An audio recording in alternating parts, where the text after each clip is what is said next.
Out of Office by Emily Kerr. To j.smith@biz.com from j.smythe@biz.com. Out of Office. Hi Jasper. Thanks for your email. As you will have seen, my out of office notification is on, so I guess we could say that strictly I'm under no obligation to reply to you. However, we're mates, and as you know, I'm a diligent soul, so I feel I should send some kind of response. After all, I know you'll have been surprised at receiving an out of office when I'm clearly still sitting here at the desk opposite you. There, I just gave you a little wave from behind my piles of paperwork, and you looked very confused because you've not received this reply yet. You'll understand in a minute, I hope. You're absolutely correct. I'm not actually on leave. But the thing is, technically, I could be if I wanted to. Admittedly, it would be unpaid leave. Let me explain. I want you to cast your mind back to 5 years ago when we first arrived here. Remember? You had that dodgy little goatee, and I was sporting a dip-dye job, which my friends really should have advised me against. So there we were, fresh out of uni, proud holders of identical degrees, both survivors of several unpaid internships and minimum wage jobs. We were eager and excited worker bees with matching CVs and equally unfortunate hairstyles, looking forward to climbing the career ladder in our chosen profession. I was thrilled to have been offered a job here.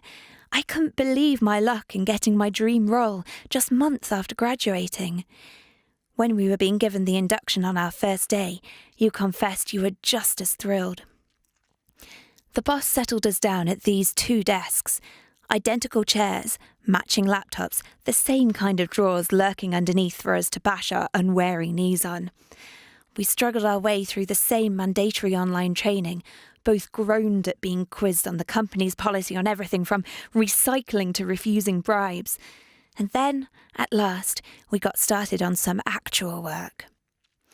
We were paired up for our first project, and the boss asked you to report back on how we got on.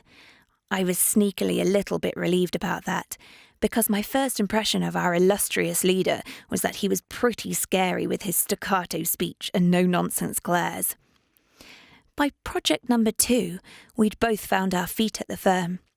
Gruff attitude from the boss didn't frighten me anymore, and I was determined to show my worth. Now I was the one to report back on our progress.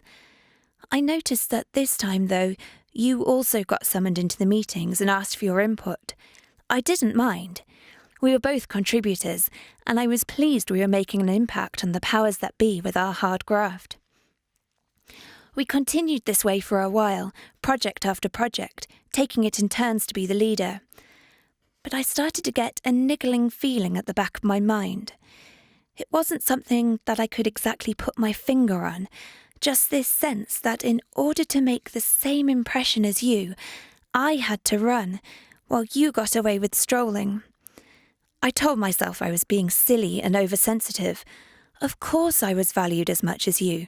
We had the same job titles, same responsibility, we did the same work. We've often laughed over how much confusion our near-identical email addresses have caused. It's not surprising people get us mixed up. J. Smith and J. Smythe do, after all, perform exactly the same function within the company. But not so long ago, I received an email intended for you, which made me realise that we're not as similar as I thought we were. I apologise for reading what you'll soon realise was a confidential exchange, but I'm going to blame HR for messing up, because they really shouldn't let me have seen that email. That simple epistle hammered home the fact that my life might be quite different if I'd been born a Jasper like you, rather than a Jenny. It was an email of congratulations, informing you that you've been awarded another pay increase for your hard work.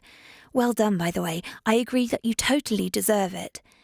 It was the word another that really shocked me, because I've never received a pay increase in all the 5 years I've worked here, but I'm equally responsible for the success of our projects.